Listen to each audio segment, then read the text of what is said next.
नमस्कार दोस्तों, आप सभी का स्वागत है टेक्नोलॉजी क्रीड़ा चैनल में। और इस वीडियो में आज हम लोग बात करेंगे WPF रिसोर्सेज की।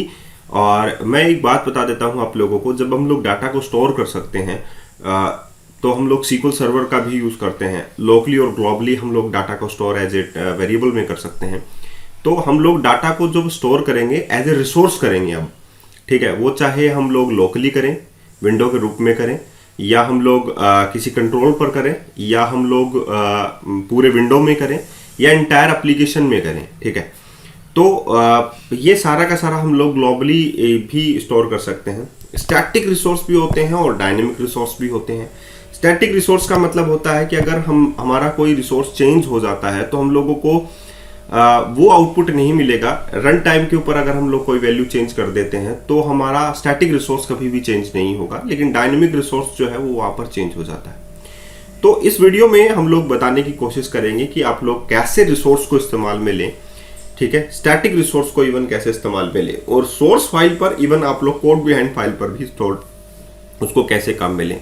तो ये पूरा वीडियो आप लोग देखिएगा। सबसे पहले जो काम आता है वो रिसोर्स है, और वो हम लोग कहाँ पर काम में लेंगे, विंडो के लिए। तो यहाँ पर देखिए आप लोगों के पास एक टैब है, विंडो टैब, और इस विंडो टैब के अंदर एक आप लोगों के पास ग्रिड दिया गया है, ठीक है। हम लोग जो काम में लेंगे वो हम लोग काम में लेंगे कि विंडो के लिए हम लोग स्टोरेज जो है वो रिसोर्स, विंडो रिसोर्स जो है वो कैसे काम में लें, ठीक है।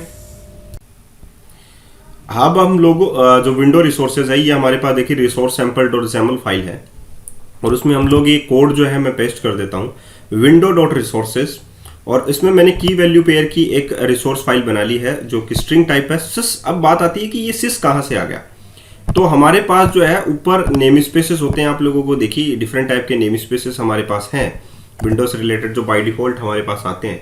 तो ये जो है सिस यानी कि स्ट्रिंग फाइल के लिए आता है सिस्टम का, ठीक है। तो हम लोगों ने सिस्टम जो नेम स्पेस है यहाँ पर ऐड नहीं कर रखा है। तो सिस्टम नेम स्पेस को ऐड करने के लिए आप लोग यहाँ पर कंट्रोल डॉट कीजिए, ऐड XMLNS सिस्टम। ये आप लोग जैसे ही कर देंगे तो ये नेम स्पेस आप लोगों के पास एक एक्स्ट्रा नेम स्पेस ऐड हो गया, XMLNS system CLR name space colon system assembly system dot run time. जैसे आप लोग ये करेंगे तो आप लोगों के सारे एरर्स जो है वो रिमूव हो जाएंगे। और अगर फिर भी आप लोगों के पास कोई एरर आता है तो आप लोग उसे इग्नोर करें, ठीक है।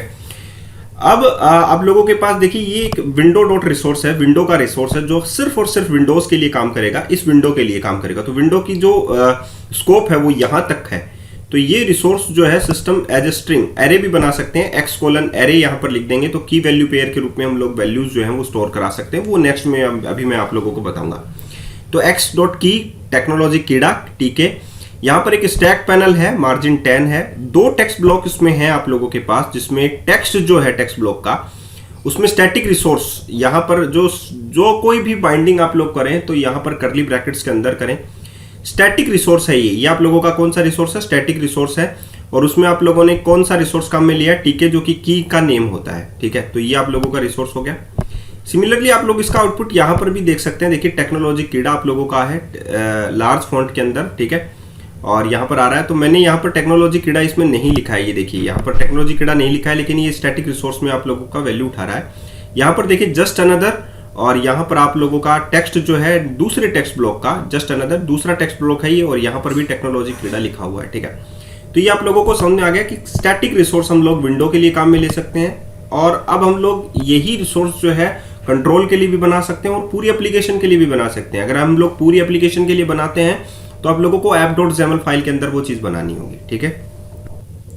तो अभी हम लोगों ने स्ट्रिंग टाइप का आप लोगों को दिया, जिसमें की का जो है वो हम लोग यूज करते हैं एज यूजुअल, और ये स्ट्रिंग आइटम है उसका, ठीक है। तो यहाँ पर आ गया सिस्टम कोलन स्ट्रिंग।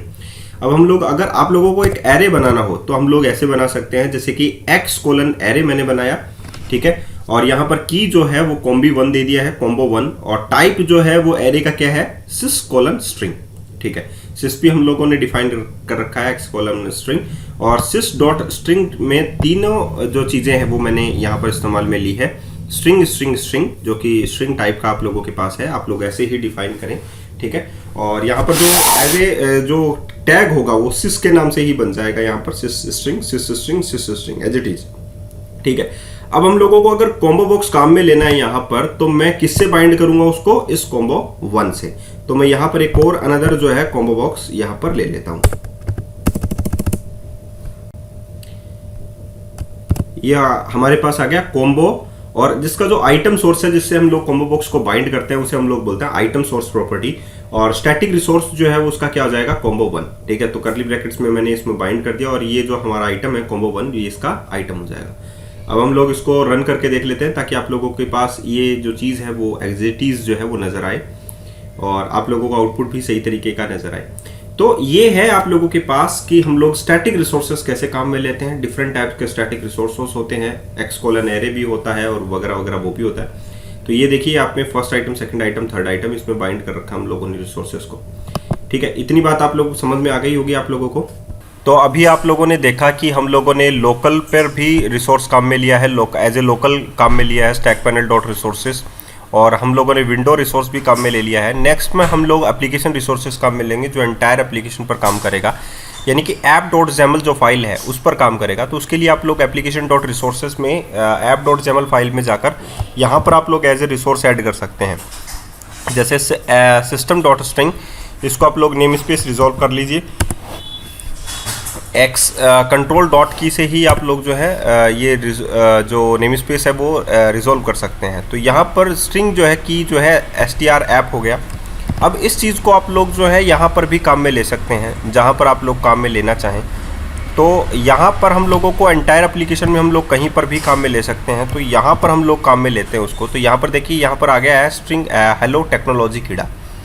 सिंपली बात है कि हम लोगों को कौन सी चीज़ें कहाँ पर काम में लेनी है वो आप लोगों को समझ में आ गई कि हम लोगों ने लोकल रिसोर्स काम में लिया, हम लोगों ने global resource as a app.xaml file में काम में लिया, हम लोगों ने विंडो रिसोर्स काम में लिया। अब हम लोगों की जो बारी है वो है कि हम लोग जो कोड बिहाइंड फाइल है उसमें हम लोग रिसोर्सेज को कैसे इस्तेमाल में लें।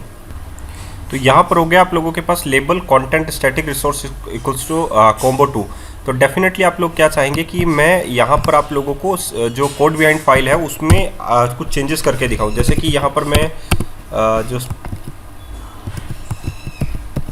जो लेबल था उसमें मैं यहाँ पर x:name = L1 ये कर देता हूँ। ठीक है, और मैं इसको कोड बिहाइंड पर इस पर रिसोर्सेज जो है वो सेट करता हूँ। तो यहाँ पर देखिए एक बटन कंट्रोल है, या उस पर आप लोग जो है कुछ भी ले लीजिए। चलिए हम लोग ओपन कर लेते हैं resources.sample.xaml फाइल, और इसमें आप लोग इनिशियलाइज कंपोनेंट होने के बाद में आप लोग ये चीज़ें डिफाइन कर सकते हैं, जैसे कि L1.text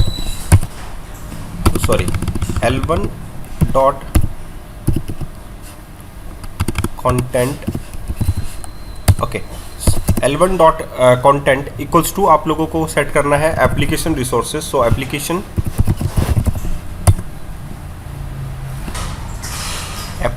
dot current find resources str app.toString। तो यहाँ पर आप लोग देख सकते हैं कि इसमें जो है इसकी जो वैल्यू str app है। अब हम लोग इसको रन करके देख लेते हैं कि हमारे L1 का जो कंटेंट है वो यही सेट होता है या नहीं होता है। तो हेलो टेक्नोलॉजी कीड़ा हम लोगों ने लिख रखा है, सो L1 का कंटेंट यही सेट होना चाहिए। तो ये थोड़ा छोटा सा एक एग्जांपल है रिसोर्स का कि हम लोगों को रिसोर्सेज कैसे काम में लेने हैं। ठीक है, तो आई होप आप लोगों को ये चीज़ें अच्छी लगी हो। देखिए यहाँ पर हेलो टेक्नोलॉजी कीड़ा आ रहा है, तो आप लोगों को ये सारी चीज़ें अच्छी लगी होंगी तो प्लीज़ चैनल को ज़रूर सब्सक्राइब करें और वीडियो को ज़रूर लाइक करें। वीडियो को शेयर भी कर सकते हैं। और मैंने जैसा आप लोगों को कहा था कि अगर किसी भी चीज़ को पढ़ना है तो टेक्नोलॉजी कीड़ा के प्लेलिस्ट में जाकर आप लोग ये चीज़ें चेक करें और वहाँ से पढ़ें। तो आज के लिए इतना ही।